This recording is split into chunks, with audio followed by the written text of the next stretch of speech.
వెతలు తీరును, కృపలు దొరుకును, సాటి లేనిది యేసుని నామం. యేసునామమే మధురం, మదిలో తలచిన ధన్యం. యేసునామమే మధురం. ప్రభువునందు ప్రియమైన దేవుని బిడ్డలారా, నేటి వాక్య ధ్యానము కొరకు ప్రార్థన చేద్దాము. దయచేసి తలలు వంచండి, ప్రార్థనలో ఏకీభవించండి. మమ్మలను మిక్కిలిగా ప్రేమిస్తున్న మా ప్రభు, మీకు వందనాలు. నీ బిడ్డలుగా నీ సన్నిధిలో జీవించుట మా భాగ్యము. నీ చేత ఎన్నిక చేయబడుటకు యోగ్యత లేని వారము. నరపుత్రులమైన మమ్ములను దర్శించుటకు మేమేపాటి వారము. ఇది అంతా మీ ఉచిత కృప, మీ ప్రణాళిక. మీరు మమ్మను పిలుచుకొని నీతిమంతులుగా మీ రక్తంతో మీరే చేసుకొని నీకు రాజ్యముగా యాజకులుగా మమ్మలను మీరే ఏర్పరచుకున్నందుకు వందనాలు. మా ప్రేక్షకులు రక్షించబడాలి. అట్టి కృపనిమ్మని యేసుక్రీస్తు నామాన ప్రార్థిస్తున్నాము తండ్రి, ఆమేన్. ప్రియమైన దేవుని బిడ్డలారా, ప్రకటన గ్రంథము 6వ అధ్యాయము 12వ వచనం నుండి మనం చూచాము గత రాత్రి. 6వ ముద్ర విప్పబడింది. గొప్ప భూకంపం వచ్చింది. సూర్యుడు నలుపయ్యాడు, చంద్రబింబం రక్తవర్ణమయ్యింది. ఆకాశపు నక్షత్రాలు కాయలు రాలినట్లు భూమి మీద రాలాయి. ఆకాశ మండలం చుట్టబడిన గ్రంథం వలె తొలగిపోయింది. కొండలు ద్వీపాలు స్థానాలు తప్పాయి. రాజులు గనులు బలిష్ఠులు స్వతంత్రులు దాసులు దాక్కున్నారు, గుహల్లో దాక్కున్నారు. గొర్రెపిల్ల యొక్క ఉగ్రత మహాదినం వచ్చింది. దానికి తాళజాలిన వాడెవడు? మా మీద పడి గొర్రెపిల్ల ఉగ్రత నుండి తప్పించుమని మరుగు చేయండి అని పర్వతాలతో బండలతో చెప్పుచూ ఉన్నారు. ఈ దృశ్యం ఎంత భయానకంగా ఉంది, ఎంత భయానకంగా ఉంది. ఒకసారి ఆలోచించండి. నిజమే కదా? బైబిల్ గ్రంథంలో మనం చూస్తున్నప్పుడు ఒక్కొక్క ముద్ర విప్పబడుతున్నప్పుడు, మొదటి ముద్ర మొదలుకొని భూమి మీద దేవుని యొక్క మహా ఉగ్రత కృమ్మరించబడుతూ వస్తోంది. క్రీస్తు విరోధి పరిపాలన చేస్తున్నప్పుడు దేవుణ్ణి తిరస్కరించినటువంటి ప్రపంచం కనిపిస్తుంది. ఆ ప్రజలకు దేవుని యొక్క తీర్పులు వెలువడుతున్నాయి. ఆ నేపథ్యంలో 7 ముద్రలు, 7 బోరలు, 7 పాత్రలు 7 సంవత్సరాల పాటు భూమి మీద కృమ్మరించబడినప్పుడు భయంకరమైనటువంటి ప్రకృతి వైపరీత్యాలు, భూకంపం, ఆకాశము నుండి పెద్ద పెద్ద నక్షత్రాలు ఉల్కలు రాలి భూమి మీద పడటం, రక్తపాతం, యుద్ధ వాతావరణం, కరువుతో చనిపోవటం, ఎంతో భయంకరమైన పరిస్థితి. ఆ నేపథ్యంలో ఇజ్రాయేలు దేశం, ఆ ప్రజలు తమ ప్రాణాలను సహితం ధిక్కరించి, తృణీకరించి, తృణప్రాయముగా ఎంచి ప్రభువు కొరకు హతసాక్షులవుతారు. హతసాక్షులు, మృతులు ఇద్దరు ఒకటి కాదు. ప్రకృతి యొక్క విలయతాండం వల్ల మృతులైనటువంటి వారందరూ హతసాక్షులు కారు. యేసుక్రీస్తు నామమునందలి విశ్వాసముంచుటను బట్టి చంపబడిన వారే హతసాక్షులు అవుతారు. ఇక 7వ అధ్యాయంలో వ్రాయబడినటువంటి ప్రత్యేక దృశ్యం ఉన్నది చూశారు. ఇది 6-7 ముద్రల మధ్య ఉన్నటువంటిది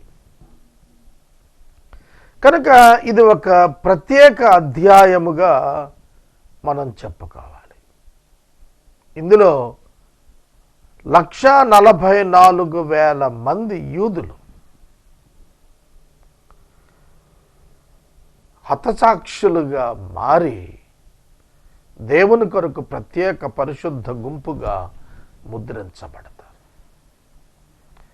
తమను తాము పరిశుద్ధులుగా వారు ప్రత్యేకించుకున్నటువంటి వారుగా వారు ఉంటారు. దాని వివరణ మనకు 7వ అధ్యాయం అంతా తెలియజేస్తుంది. చూడండి, అటు తర్వాత భూమి యొక్క 4 దిక్కులలో 4 దేవదూతలు నిలిచి భూమి మీద, సముద్రము మీద, ఏ చెట్టు మీదనైనా గాలి వీచకుండా భూమి యొక్క 4 దిక్కుల వాయువులను పట్టుకొనగా చూచితిని. మరియు సజీవుడగు దేవుని ముద్రగల వేరొక దూత తూర్పు దిక్కు నుండి పైకి వచ్చుట నేను చూచితిని. ఇక్కడ 2 భాగాలు. ఒకటి, 4 దిక్కుల 4 దూతలు వాయువులను బిగబట్టారు. మనిషికి ఆక్సిజన్ లేకపోతే బ్రతకడు. భూమి మీద ఆక్సిజన్ కరువయ్యింది, బిగబట్టారు. ప్రజలు ఉక్కిరి బిక్కిరి అయిపోతున్నారు. కారణం ఏమిటంటే ప్రాణవాయువు వారికి లభించడం లేదు. ఇక వారు ఎట్లా గిలగిలలాడుతూ ఉంటారు. అదొక ఎక్స్పీరియన్స్. చూడండి, భూమికి నలుదిక్కుల ఒకవైపు కాదు, 4 కార్నర్స్ ఆఫ్ ద ఎర్త్. ఇది భూమి మీద ఆ కాలాన నివసించబోతున్న వారు ఈ విపత్తును వారు చవి చూడాల్సి వస్తుంది. ఇది కొంత సమయం ఉంటుంది. అది ఎంత అనేది ఇక్కడ రాయలేదు, కానీ అతి తక్కువ సమయం, లేకపోతే ప్రాణాలు పోతాయి కదా. కనుక they will experience the breathlessness because of their rebellion to God. దేవునికి తిరుగుబాటు చేసిన ప్రజలు ఉన్నారు భూమి మీద. వారికి ఈ అనుభవాన్ని దేవుడు ఇప్పించాడు. సూర్యోదయ దిక్కు అంటే తూర్పు దిక్కు నుండి ఒక దేవదూత ఒక ముద్ర పట్టుకొని వస్తున్నాడు. ఆ ముద్ర ఎందుకు అనంటే 1,44,000 మంది యూదులు 12 గోత్రాల నుండి వచ్చిన వారిని వారి నొసట ఒక ముద్ర ప్రత్యేకంగా వేస్తున్నాడు. నొసట ముద్ర అనేది మనకు కయీను నొసట ముద్ర వేయబడినట్లు ఆదికాండము గ్రంథము 4వ అధ్యాయంలో అతడు బహిరంగముగా తెలియబడినట్లు ఆ ముద్ర తెలియబడింది. 666 సంఖ్య నొసట కుడి చేతి మీద ముద్రించబడి క్రీస్తు విరోధి పాలనలో సభ్యులుగా గుర్తించబడి అనుమతించబడేటువంటి అవిశ్వాస సంబంధులు. ఇక్కడ వారు కాదు, అట్లాంటి వారు కాదు. వీరు పరిశుద్ధులైనటువంటి వారు, ప్రాణాలు అర్పించినటువంటి వారు. ఒక సమమైనటువంటి సంఖ్యతో 12 గోత్రాల నుండి వచ్చినటువంటి వారు. ఈ యొక్క 12 గోత్రాలలో మనం ప్రత్యేకంగా వరుసగా చదివినప్పుడు ఆసక్తికరమైన విశేషతలు మనం గమనించగలుగుతాము. భూమికి సముద్రమునకును హాని చేయుటకై అధికారము పొందిన ఆ 4 దూతలతో ఈ దూత అంటున్నాడు, మేము మా దేవుని దాసులను వారి నొసళ్ళ యందు ముద్రించు వరకు భూమికైనను సముద్రముకైనను చెట్లకైనను హాని చేయవద్దని బిగ్గరగా చెప్పాను. భూమి, సముద్రం, చెట్లు. ఆదికాండము 1వ అధ్యాయంలో ఈ సృష్టి యొక్క వివరణలో ఈ 3 కనిపిస్తాయి. ప్రకటన గ్రంథం 20వ అధ్యాయంలో భూమి, సముద్రం వాటి యొక్క నాశనం గురించి స్పష్టముగా కనిపిస్తాయి. ఈ మధ్యలో ఆ ప్రజలు ముద్రించబడే వరకు భూమికి కానీ సముద్రానికి కానీ హాని చేయబడకూడదు. ఎందుకంటే భూమి మీద ఇంకా చాలా రకాలైనటువంటి శిక్షలు రాబోతున్నాయి. అప్పుడే అది పూర్తి నాశనం కాదు. సముద్రము మీద మాచపత్రి అనేటువంటి ఒక నక్షత్రం పడబోతోంది. అప్పుడు సముద్రంలో ఉన్న చేపలు మాక్సిమం చచ్చిపోతాయి. ఆ వాసనకి భయంకరమైన దుర్గంధం ప్రపంచవ్యాప్తంగా అనుభవిస్తారు. కనుక నక్షత్రం సముద్రంలో పడుట, సముద్రములో ఉన్నట్టు మత్స్యాల యొక్క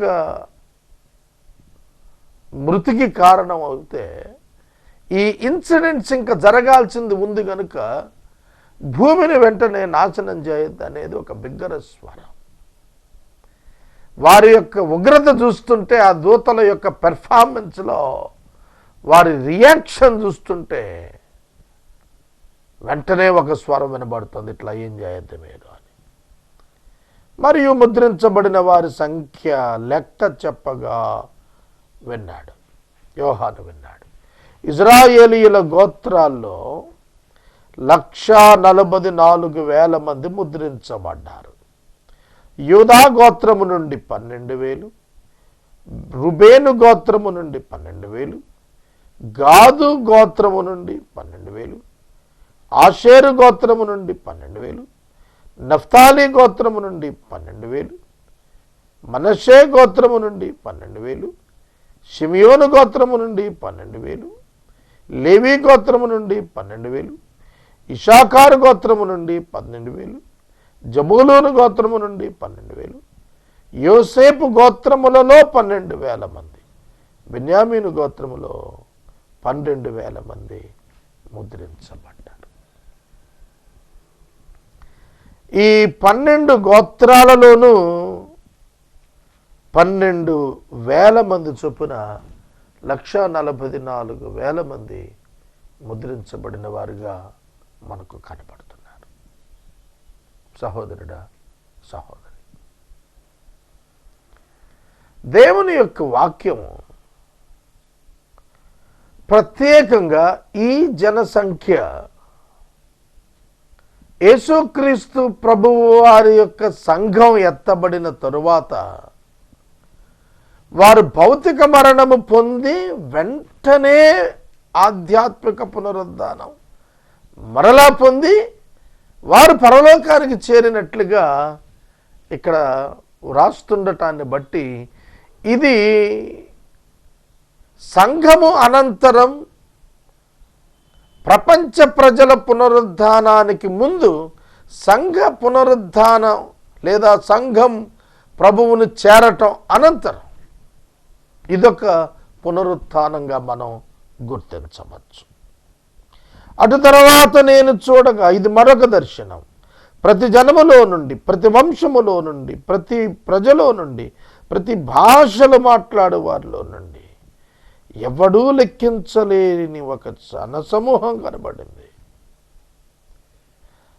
తెల్లటి వస్త్రాలు ధరించుకున్నారు, ఖర్జూరపు మట్టలు చేత పట్టుకున్నారు, సింహాసనం ఎదుట నిలబడి గొర్రెపిల్ల ఎదుట నిలబడ్డారు. ఈ గొప్ప సమూహం దేవుని యొక్క ప్రజలు, క్రీస్తు యొక్క సంఘం. ఎందుకంటే ఇక్కడ ప్రతి ప్రజ, ప్రతి వంశం, ప్రతి భాష అన్నప్పుడు the whole world, not only the ఇజ్రాయేలీలే కాదు, ఇజ్రాయేలీయులే కాదు, ఇతర జనాంగములలో నుండి వచ్చినటువంటి ఒక లెక్కింపజాలని ఒక సమూహం తెల్లటి వస్త్రాలు చేతబట్టుకొని గొర్రెపిల్ల ఎదుట నిలవబడి సింహాసనాసీనుడైన మా దేవుడు, సింహాసనాసీనుడైన మా దేవునికి, గొర్రెపిల్లకు, యేసుక్రీస్తే ఆ దేవుడు.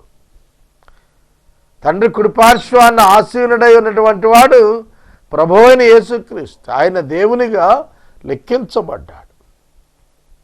మా రక్షణకు యేసుక్రీస్తుకు స్తోత్రం అని చెబుతున్నారు. శబ్దం మహాశబ్దంతో బిగ్గరగా చెబుతున్నారు. గుర్తుంచుకోండి, రక్షణ కొరకు స్తోత్రం చెబుతున్నారు. స్తోత్రము, ఆరాధన అనే పదములు దేవునికి మాత్రమే చెందినవి, ఇంకెవరికే చెప్పకూడదు. ఏ మనిషికి స్తుతించకూడదు, దేవుని మాత్రమే స్తుతించాలి. ఈ మహాసమాజం ఎవరిని స్తుతిస్తున్నారు? దేవుని స్తుతిస్తున్నారు. దేవుని అంటూ పక్కన గొర్రెపిల్ల అన్నాడు. గొర్రెపిల్ల అంటే మామూలుగా మనం పెంచుకునే గొర్రెపిల్లలు లాంటివా కాదు. యేసుక్రీస్తు ప్రభు వధించబడినట్లుండినటువంటి గొర్రెపిల్ల.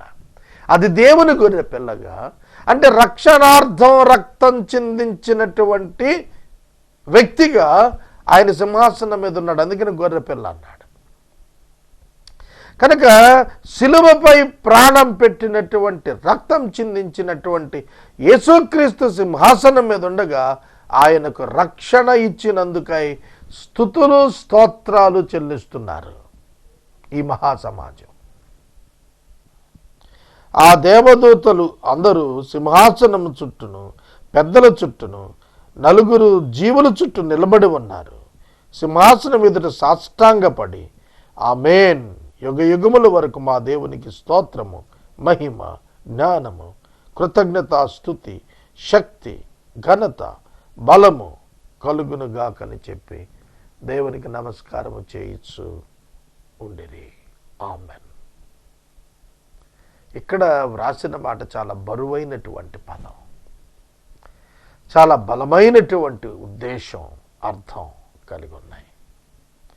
సింహాసనాసీనుడు రక్షణకర్త,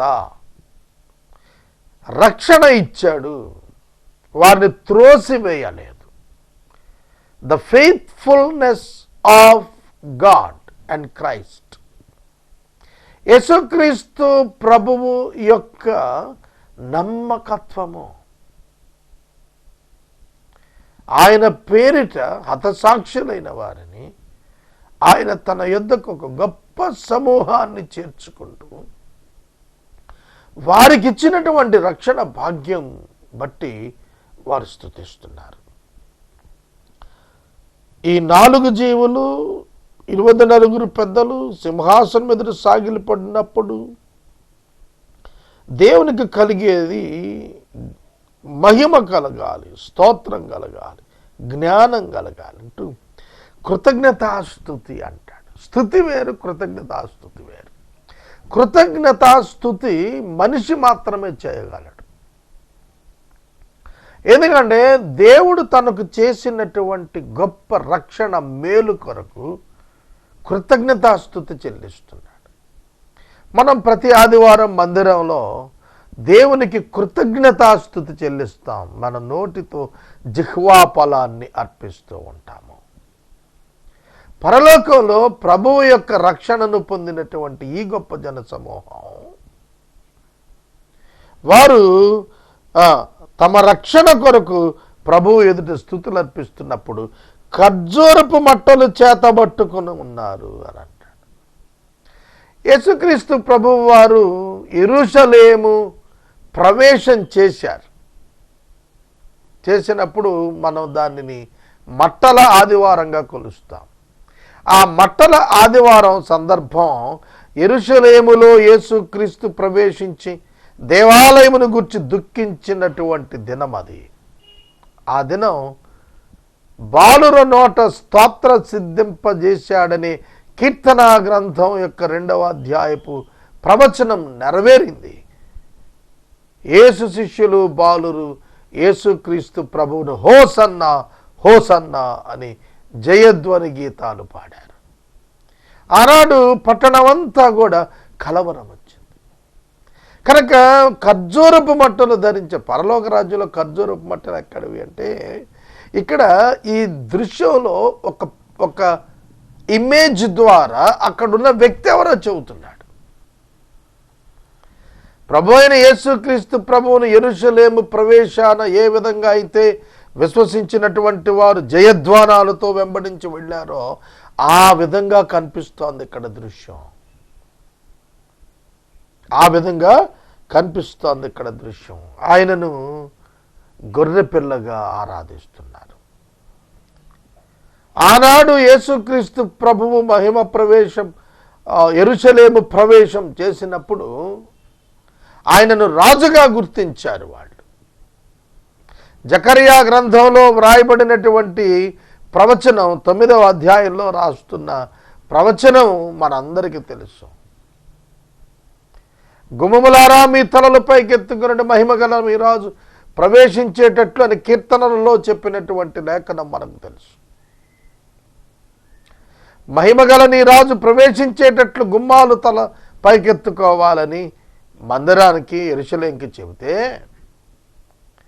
నీ రాజు భారవాహక వాహనంపై నీ యొద్దకు వస్తున్నాడు అని చెప్పి జకరియా చెప్పినటువంటి ప్రవచనం ఆ దినాన నెరవేరాయి. కనుక ఆ ఇన్సిడెంట్లో జరిగినటువంటి ఆరాధన క్రమం ఇక్కడ కూడా చూపిస్తూ ద సేమ్ వర్షిప్ ఆ రోజు రాజుగా గుర్తించినటువంటి వారు ఇక్కడ గొర్రెపిల్లగా గుర్తిస్తూ ఆ గొర్రెపిల్లను రాజుగా అంగీకరిస్తున్నారు. కనుక ప్రభువుకి ఏం కలగవలనట? స్తోత్రము, మహిమయు, జ్ఞానము, స్తుతి, శక్తి, ఘనత, బలం. మళ్ళీ 7 విషయాలు కలగాలని చెప్పి దేవునికి నమస్కారం చేస్తున్నారు. నమస్కారము చేస్తున్నారు. సాగిలపడి చేసేటిదే నమస్కారం. ఆమేన్ అన్నాడు. 13వ వచనం అంటాడు, పెద్దలలో ఒకడు తెల్లని వస్త్రములు ధరించుకున్న వీరెవరు? 24 పెద్దలలో ఒక క్వశ్చన్ రైజ్ చేస్తుంటే ఆన్సర్ వస్తోంది అక్కడ. ఎక్కడి నుండి వచ్చారు? ఎవరు వీరు? ఎక్కడి నుండి వచ్చారు? అందుకు నేను యోహాన్ అంటున్నాడు, అయ్యా అది నీకే తెలియను అని అనగా మరలా అతడే నాతో చెప్తున్నాడు. ప్రశ్న అడిగింది యోహానుకు తెలుసా వాళ్ళెవరు అని. యోహానుకు తెలియదు. యోహానుకు తెలియని వారు. యోహాను యూదుడు. యూదులు కాని వారిలో కూడా అనేకులు హతసాక్షులుగా ప్రభువు సన్నిధానికి వచ్చేస్తున్నారు. అంటే అవిశ్వాసులైన క్రైస్తవులు సందేశము ఎరిగి ఉండినటువంటి ఇంకను విశ్వసించని అనేక క్రైస్తవులు అనేకులు హతసాక్షులు అయిపోతారు. అలాగున వీరెవరు అంటే నాకు తెలియదు అన్నాడు. యోహాను ఎరుగని జనమైనను యోహానుకు తెలియచేయబడ్డారు. ఏమంటే వీరు మహాశ్రమల నుండి వచ్చినవారు. అదండి సబ్జెక్ట్. 12వ అధ్యాయంలో మనం చూస్తున్నటువంటి వారు ర్యాప్చర్లో వచ్చిన బిలీవర్స్ కాదు, 7 year ట్రిబ్యులేషన్లో వచ్చినటువంటి హతసాక్ష సమూహం. అందుకనే 5వ ముద్ర విప్పినప్పుడు ఆ నాథా సత్యస్వరూపి ఎందాక తీర్పు తీర్చక ఉందువు అన్న చోట ఇంకా సమయం ఉంది, ఎదురు చూడు, ఇంకా సహదాసుల యొక్కయు విశ్వాసుల యొక్కయు సంఖ్య సంపూర్ణం కావాలి. అది ఇక్కడ సంపూర్ణమైంది.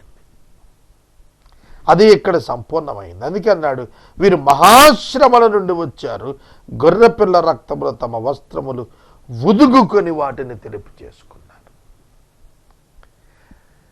మీరు గమనించాలి, రాప్చర్డ్ బిలీవర్స్, సంఘములో ఎత్తబడిన గుంపులో ఉన్నవారు కృపచేత కడుగబడ్డారు. వారు కడుక్కోలేదు, దేవుడే వారిని కడిగాడు. కానీ వీళ్ళు క్రీస్తు యొక్క రక్తమును సొంతం చేసుకున్నారు. హతసాక్షులు తమ ప్రాణాలను సైతం విసర్జించి రక్షణను స్వాధీనం చేసుకున్న వాళ్ళు. వీళ్ళు తమ పాపములను తాము కడుక్కున్నవారు కనుక ఇందులో వారి యొక్క త్యాగం యొక్క ప్రమేయం ప్రస్తావించబడింది. వారు గొర్రెపిల్ల రక్తములో వస్త్రాలు ఉతుక్కొని తెలుపు చేసుకున్నారు. ఒక ఆయన నాతో మాట్లాడుతున్నాడు, ఏమంటే బైబిల్ ఇన్ని అబద్ధాలు ఉన్నాయి ఏమిటన్నాడు. ఎక్కడ బాబు చూపించంటే ఈ వచనం చూపించి, గొర్రెపిల్ల రక్తంలో మీరు వస్త్రాలు ఉతికితే ఎర్రబడతాయి, మురికైతాయి, మలినమవుతాయి తప్ప శుద్ధి కావు కదా అన్నాడు. ఇక్కడ అలగరికల్ లాంగ్వేజ్, అలంకార భాషలో చెబుతున్నాడు. వస్త్రములు ఉదుకుకొనిరి అంటే వారి జీవితాన్ని పవిత్రపరుచుకున్నారు, వారి క్రియలను పవిత్రపరుచుకున్నారు, వారి అపవిత్రత నుండి క్రీస్తు రక్తంలో పరిశుద్ధతను వారు ఆపాదించజేసుకున్నారు. అది అక్కడ అర్థం. అందువలన వారు దేవుని సింహాసనం ఎదుట ఉండి రాత్రింబగళ్ళు అక్కడ ఎందుకుంటాయి? దేవుని సింహాసనం ఎదుట రాత్రింబగళ్ళు ఎందుకుంటాయి? పగలే కదా ఉండేది. రాత్రింబగలు ఆయన ఆలయములో ఆయనను సేవిస్తున్నారు.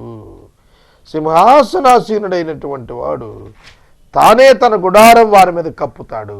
వారికి ఇక మీదట ఆకలి అయినను దప్పికైనను ఉండదు, సూర్యుని ఎండైనను వడగాలి అయినను తగలదు. ఏలయనగా సింహాసనము మధ్య ఉండు గొర్రెపిల్ల వారికి కాపరిగా ఉంటాడు. వారు పొందే ఆధిక్యతలను గురించి రాస్తున్నాడు అక్కడ. శరీరం నుండి విడుదల పొందిన వాడికి ఆకలి ఏమిటి, దప్పికేమిటి? ఇక్కడ మనం చూస్తున్నది అక్కడ మనుషుల ఆత్మల. సింహాసనం ఉన్నది పరలోకంలో అయితే శరీరాలతో వాళ్ళు ఎట్లా వస్తారు? కనుక ఇక్కడ చెబుతున్నటువంటిది ఏమిటంటే భౌతిక సంబంధమైన విషయాలన్నింటి నుంచి వారు విడుదల పొందినటువంటి వారుగా, వారు తృప్తిగా ప్రభు సన్నిధిలో కాపరిగా ఆయనను కలిగి ఆనందిస్తూ ఉంటారు అనే అర్థం ఇక్కడ కనిపిస్తుంది. కనుక ఆకలి దప్పికతో వారికి సంబంధం లేదు. అట్టి గొప్ప స్థితిలో వారు ఉన్నారు. దేవుడు వారి కన్నుల ప్రతి బాష్ప బిందువును తుడిచేస్తాడు. దేవుడే వారికి గొర్రెపిల్ల వారికి కాపరిగుంటాడు. జీవజలాల బుగ్గల యొద్దకు వారిని నడిపిస్తాడు. 23వ సంకీర్తనలో కాపరి గూర్చి, దేవుని గూర్చి దావీదు చెప్పినటువంటి మాటలు ఇక్కడ వారి జీవితాల్లో కనిపిస్తున్నాయి. రేపటి వాక్య భాగంలో 8వ అధ్యాయంలోని 7వ ముద్ర విప్పబడినప్పుడు జరిగే సంగతులను మరియు 7 బోరలు ఓదబడుతున్నప్పుడు జరిగిన సంగతులు ప్రారంభిద్దాం. ప్రార్థన. మమ్మల్ని మిక్కిలిగా ప్రేమిస్తున్న తండ్రి, వందనాలు, స్తోత్రాలు. వాక్యము విన్న బిడ్డలను దీవించుము. వాక్యము ఫలించున్నట్లు చేయము. ప్రకటన గ్రంథం విస్తారంగా ధ్యానించలేని స్థితిలో ఉన్నాము ప్రభు. ఇంకా వివరములు ధ్యానించుటకు సమయము మా ఎదుట లేని కారణంగా ప్రజలు ఈ వాక్యముతో తృప్తి చెందినట్లు చేయము. యేసు నామమున వేడుచున్నాము తండ్రి, ఆమేన్.